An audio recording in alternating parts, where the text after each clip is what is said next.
욥기는 제가 몇 차례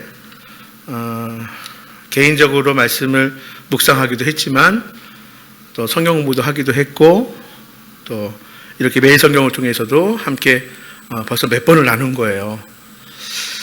근데 항상 다른 성경도 마찬가지지만 그때그때마다 주시는 은혜가 분명히 달라요. 같은 성경의 말씀인데 조금씩 다릅니다.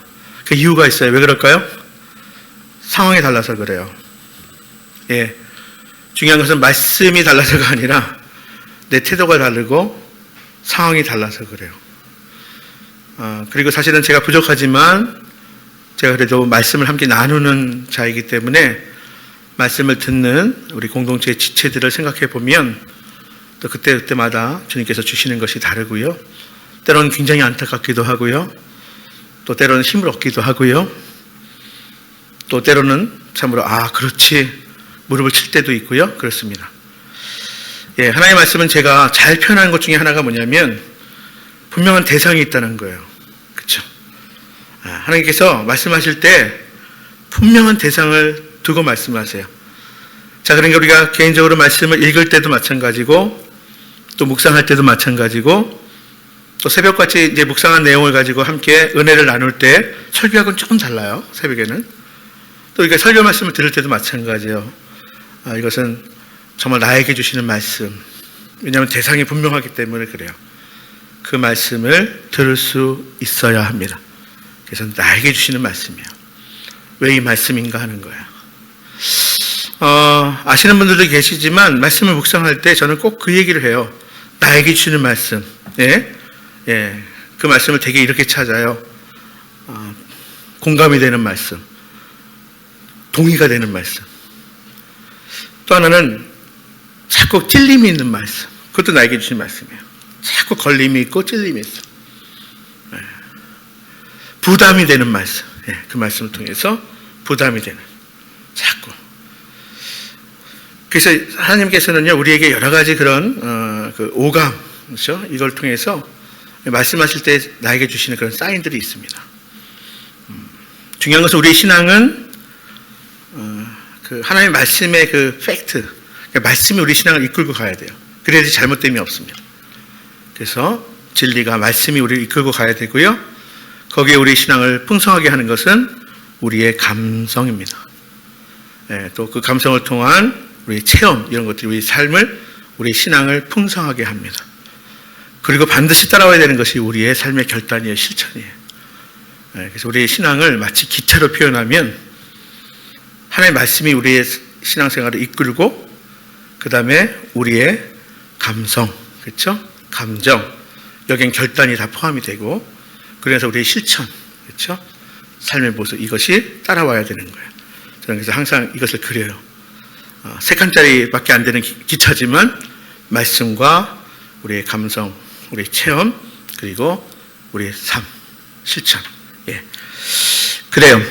욥기는 욥에 대한 그런 이야기를 정말 뭐 신화적인 이야기처럼 정말 앞에 그리고 뒤에 이렇게 두고 나머지는 욥과 세 친구들의 대화의 내용이 3번이 반복되는 거예요. 3번이 계속.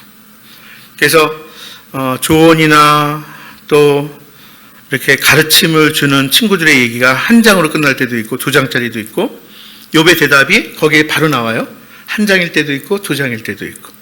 그러나 중요한 것은 뭐냐면 그런 패턴으로 계속 욥과 이 세 친구들의 그런 주고받는 대화라고 하기에는 너무 긴장감이 너무 높아져요. 그렇죠? 그리고 점점 심해집니다. 그러니까 어떻게 보면 그렇게 계속돼요. 자, 제가 이 욥의 세 친구들의 이야기를 제가 함께 나누면서 틀린 거 없다라는 표현을 합니다. 예, 옳아요. 틀린 거 없어요. 근데 욥기를 읽으면서 제가 끝나고 나서 아멘 이렇게 하기에는 참 아닐 때가 있어요. 그렇죠? 어떨 때는 욥의 탄식을 들으면서도 제가 아멘, 하나님의 말씀을 우리가 봉독할 때 그때 아멘 이렇게 하는데 어떤 하나님의 말씀은 그렇게 못할 때가 있어요. 그러니까 우리가 그걸 잘, 예를 들어서 우리가 어떤 구절을 딱 볼 때 사단이 하나님께 이렇게 송사하는 그런 대목을 딱 읽고 나서 아멘 하기에는 좀 그런 거예요. 그렇죠? 하나님의 말씀, 명백한 하나님의 말씀이면 아멘인데 그렇지 않으면. 욥기의 말씀은 우리가 장 하나를 되게 이제 우리가 읽고 또 은혜를 나누는데, 그래서 어쩔 때는 제가 아멘을 안 하고 그냥 넘어가는 경우도 있어요. 왜냐하면 분명히 옳지만 잘못된 거예요, 뭔가 좀. 응?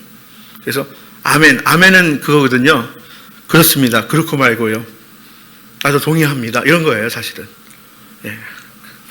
자, 저는 오늘 조금 다른, 지금까지 우리가 새벽에 그리고 수요 오전 예배에 나눴던 관점하고는 좀 다르게, 좀 가볍다는 표현은 아닌데 좀 다른 시각에서 오늘 말씀을 함께 나누어 보았으면 좋겠어요. 욥과 친구들의 그 대화의 모습. 근데 과연 이런 대화가 우리의 삶에 있으면 얼마나 피곤하겠어요. 욥의 친구들은 분명히 고난과 고통 가운데 있는 친구를 위로하고 격려하기 위해서 분명히 왔어요. 우리가 처음에 보면. 그리고 말할 때도 저는요, 분명히 도움을 주고 싶었을 거예요. 욥아, 너 빨리 돌이켜. 너 그렇게 우기지 말고 돌이켜. 응? 근데 대화가 되면 될수록 그 친구들의 이야기를 듣고 욥은 돌이키지 않아요. 오히려 더, 이런 표현은 제가 자주 썼는데, 이미 무거울 대로 무거운 그의 인생에 정말 마음의 상처까지도 후비는 그런 말이 계속돼요. 그러니까 욥도 격앙됩니다, 점점 더. 그러니까 친구들도 더 뭐냐면 저주에 가까운, 오늘 우리가 아침에 읽은 거 제가 그런 표현을 했거든요. 이건 완전히 저주야. 이게 심해져요. 그런데 여러분, 그 하나님의 사랑과 은혜가 아닌 것에 우리의 어떤 액션이나 어떤 해결하는 것이 이렇게 반복될 수 있어요. 근데 똑같은 강도로 반복되는 게 아니라 더 심해진다는 데 문제가 있어요. 여러분, 악의 반복은요, 절대로 그냥 물리적으로 같은 비율로 반복되는 게 아니에요. 그렇잖아요? 우리 바늘도둑이 모도둑 된다고요? 소도둑 된다고요. 그러니까 악이 좀 그래요. 어릴 적에 그 눈이 많이 오면 눈사람 만들어 봤죠? 처음에 어떻게 만듭니까? 저희 때 연탄재가 많아가지고 연탄재 탁탁탁탁 해가지고 이렇게 하면 작게 만들때 굴리면 굴릴수록 뭐요? 어마어마하게 커져요. 전 너무 깜짝 놀란 게 뭐냐면 그 눈덩이의 무게 때문에 나중에는 그냥 눈만 다 따라오는 게 아니라 바닥에는 흙까지 막 다 딸려오는 것을 제가 경험한 적도 있어요. 전혀 안 깨끗한 거예요, 제가 보니까. 저는요, 우리의 대화도 이럴 수 있다. 그래서 자, 그걸 한번 나눠보고자 해요. 욥의 세 친구의 이름을 다 아시죠? 엘리바스, 빌다, 소발이에요. 자, 이 엘리바스, 빌다, 소발은 분명히 제가 말씀드렸어요. 고통받고 있는, 고난을 겪고 있는 욥을 위로하기 위해서 분명히 위로하려고 찾아왔어요. 욥에게 닥친 극심한 고통과 그 고난을 보고 처음에 어떻게 했어요? 겉옷을 찢습니다. 그리고 머리에 재를 뿌립니다. 뭐냐면 이게 회개예요, 회개. 그러니까 함께 동참하는 거예요. 그리고 무려 며칠 동안은 7일 동안은 아무 말 하지 않고 옆을 지켰어요. 함께 땅에 털쳐 앉아서, 그렇죠?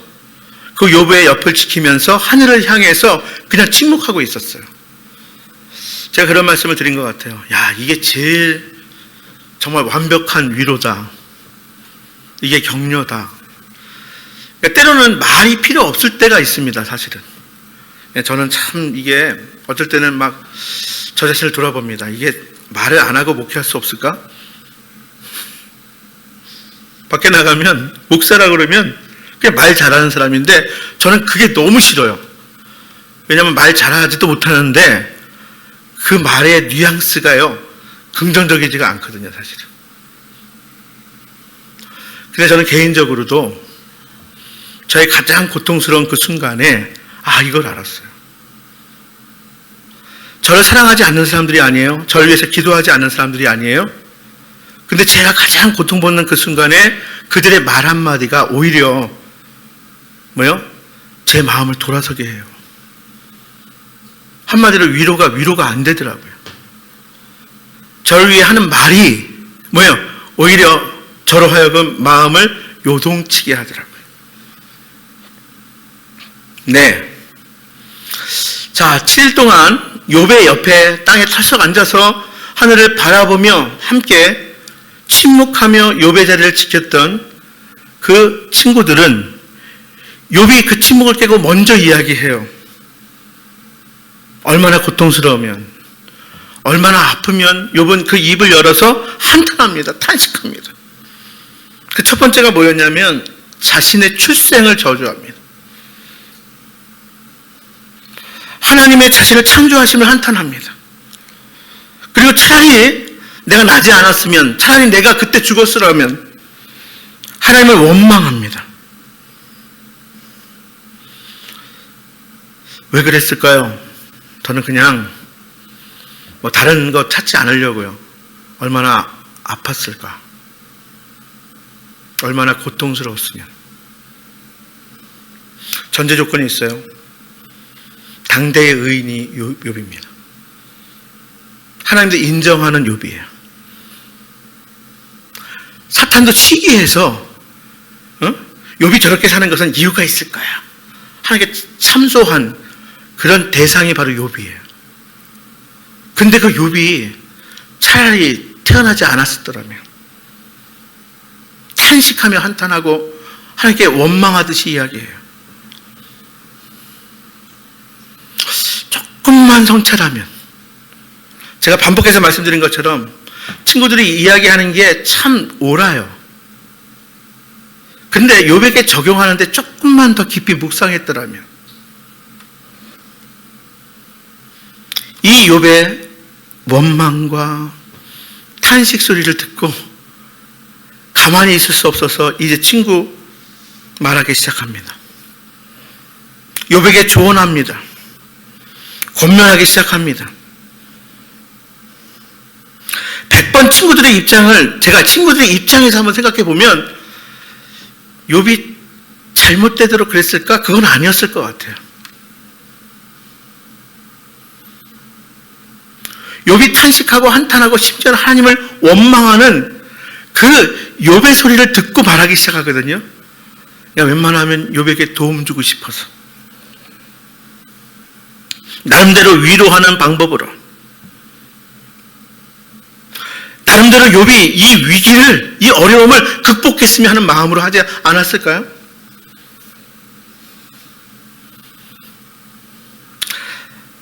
하지만 중요한 것은 뭐냐면 듣는 욥이에요.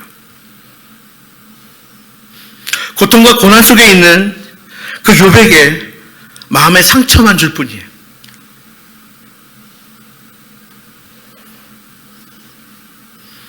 그러니까 3번씩 반복하면서 이렇게 지리하게 끌 게 아니라 욥이 그렇게 심각하게 힘들어하고 오히려 격앙되고 하면 사실 뭔가 조치가 있어야 되는데 계속 가요. 여러분, 제가 죄 지은다고 얘기는 안 해요. 근데 이런 것 같아요. 사실은 잘못된다는 게 그냥 멈추면 좋겠는데 이게 멈출 수가 없어요.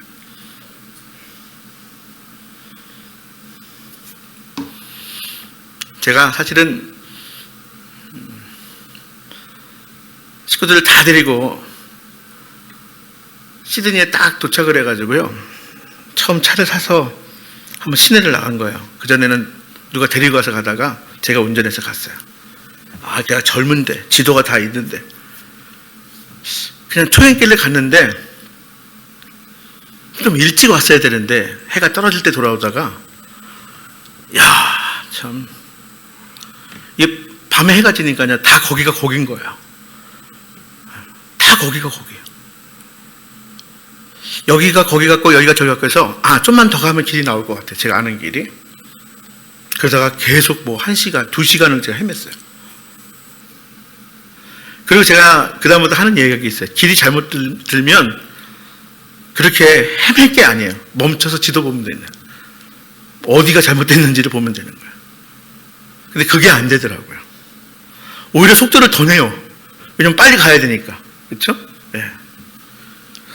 근데 우리 인생이 이와 같아요.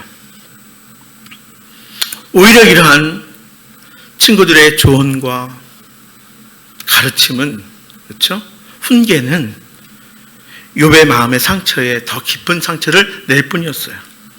그 결국은 우리가 16장에서도 보았지만 16장 2절에 보면 욥에게 친구들은 그냥 재난을 주는 위로자다. 야, 참 16장 한번 볼까요? 16장 2절에 보면 욥이 말합니다. 이런 말은 내가 많이 들었나니 너희는 다 재난을 주는 위로자들이로구나 하는 거예요. 저는 이 재난을 주는 위로자 이 단어를 보면서 그래, 그래, 욥도 친구들이 자기에게 위로하려고 하는 게 근데 오히려 위로가 안 되고요. 재난을 주는 위로자라고 이렇게 표현을 합니다. 자, 한번 정리를 한번 해볼까요? 지금까지 친구들의 조언을 이제 두 번이 반복되는데 살펴본다면 이거예요. 대만 사람 엘리바세는 자기의 경험과 또 신앙적인 경험도 있었던 것 같아요. 자기가 받은 계시를 근거로 그러고 말합니다. 연륜이 있었던 엘리바세예요. 자기의 경험, 신앙적으로 받은 계시. 자, 그리고 수아 사람 빌닷은 조상들의 지혜를 근거로 말합니다. 그리고 나아마 사람 소마는 하나님의 절대 주권을 근거로 말합니다. 따지고 보면 보세요. 엘리바스가 경험한 오랜 연륜의 자신의 경험 그리고 자기가 받은 그런 계시의 경험들 뭐 틀리지 않았을 거예요. 사실은 저는 연륜 있는 사람이라고 분명히 생각합니다. 빌닷이 말하는 그 조상들의 그런 지혜를 근거로 말하는 것 정말 필요해요. 특별히 이제 소발이 말하는 하나님의 절대 주권, 분명한 신앙의 고백의 절대 주권을 근거로 말하는 것. 자, 그러니까 따지고 보면 이 세 친구의 말은 다 옳아요. 틀리지 않습니다. 그리고 그 근거는 정말로 적절합니다. 그러나요, 제가 말씀드린 것처럼 문제는 적용이에요. 욥에게 하는 적용이 틀렸기 때문에 우리가 이 말씀을 듣는 거예요. 욥의 세 친구는 일반적인 원리라고 할 수 있는 규범적 지혜를 말하는 거예요. 즉 뭐예요? 규범적인 지혜, 거기 안에는 윤리적인 그리고 도덕적인 지혜가 다 포함되어 있어요.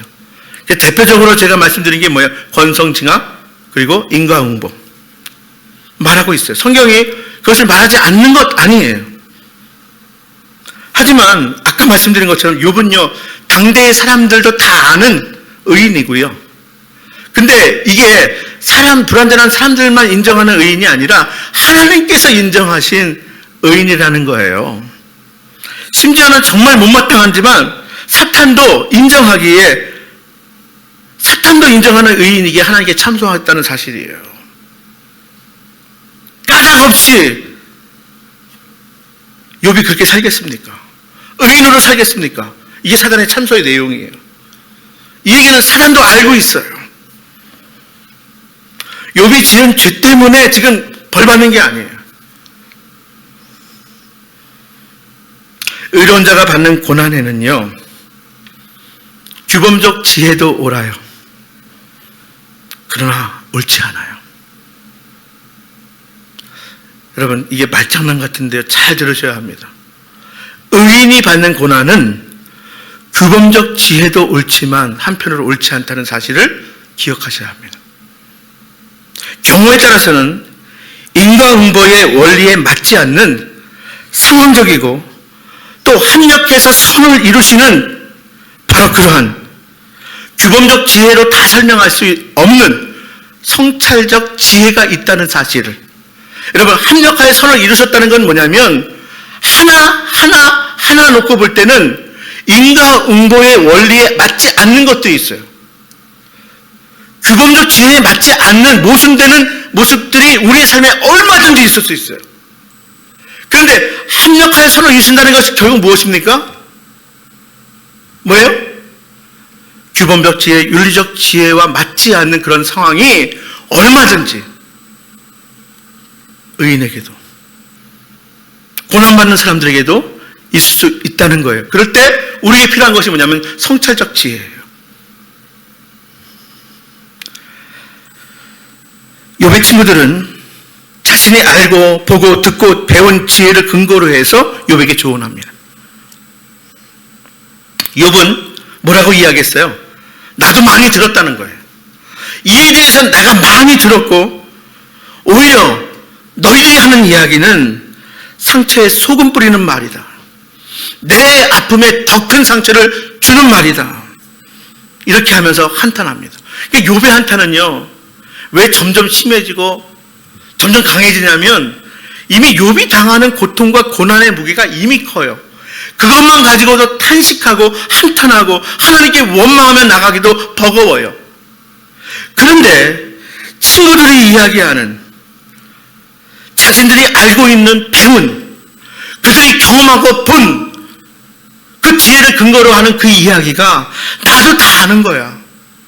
그런데 오히려 내 이 아픔에 내 이 상처에 더 소금을 뿌리는 일이야. 급기야 욥이 뭐라고 이야기해요? 나도 너희처럼 말할 수 있다는 거예요. 한마디로 이야기해서 나도 너희가 나를 공격하는 것처럼 나도 얼마든지 공격할 수 있어 너희들을. 우리 16장 4절 한번 볼까요? 16장 4절이야. 시작. 나도 너희처럼 말할 수 있나니 가령 너희 마음이 내 마음 자리에 있다 하자.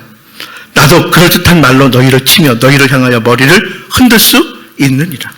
나도 할 수 있어. 그렇습니다. 사실 생각해보면요, 엘리바스가 연륜이 있는 사람이에요. 분명히 욥보다 나이가 많아요. 근데 엘리바스의 경험과 계시 못지않게 욥 역시도 많은 경험과 계시를 가지고 있어요. 빌닷이 배운 조상들의 지혜를 욥 또한 배워서 알고 있습니다. 그것은 욥의, 그렇죠? 대답, 한탄, 탄식, 욥의 말을 들어보면 우리가 다 알 수 있어요. 욥이 모르는 게 아니에요. 욥이 경험하지 않은 게 아니에요. 욥이 계시를 받지 않은 게 아니에요. 욥이 조상들의 지혜를 모르는 게 아니에요. 수발이 근거로 하는 하나님의 절대 주권에 대한 이런 믿음? 욥만큼 주권자이신 하나님을 경외하는 사람도 당대에 없었을 것임을 우리는 욥의 대답을 통해서 짐작해 볼 수 있습니다. 자, 그렇다면 이제 제가 처음에 말씀드린 것처럼 오늘은 지금까지의 논점에서 조금 더 객관화해서요, 욥에 대한 친구들의 말을 보면서 우리가 어떻게 말해야 하는지, 어떻게 격려해야 하는지, 심지어는 그것이 위로의 말이고 격려의 말이고 조언의 말이라 할지라도 어떻게 우리가 말해야 되는지 한번 생각해 보았으면 좋겠어요. 여러분, 이미 정말 시대가 많이 변했어요. 정말 머리 좋은 거 이걸로 살아갈 수 있는 시대가 아니에요. 우리 시대는 더욱더 사실 공감과 경청의 중요성을 더욱 강조되고 있습니다. 그러나 정작 우리는 공감이 뭔지 또 경청에 대해서 어떻게 해야 되는지 잘 모르고 살아가는 경우가 많이 있어요. 그런데 우리가 욥과 이 친구들의 대화를 통해서 이거 뭔가 잘못됐어요. 뭔가 풀어지지 않아요. 실타래가 더 엉키고 있어요.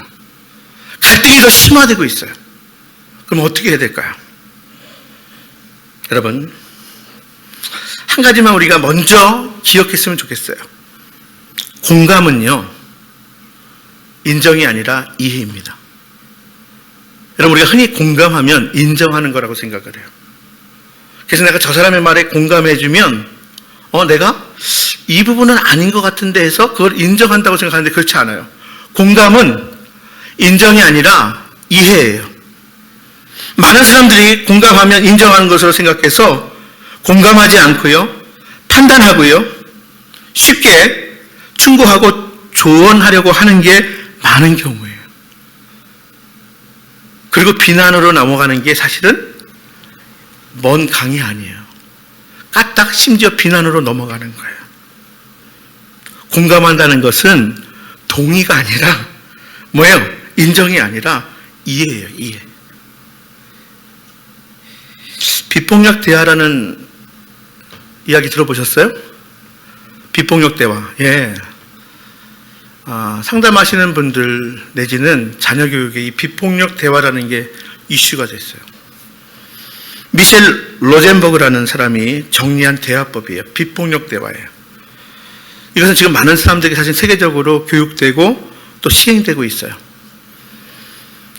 인간관계와 소통, 특히 갈등 해결에 있어서 평화의 언어인 비폭력 대화를 배우고 훈련하는 그 일이 꼭 필요함을 강조하고 있습니다. 예.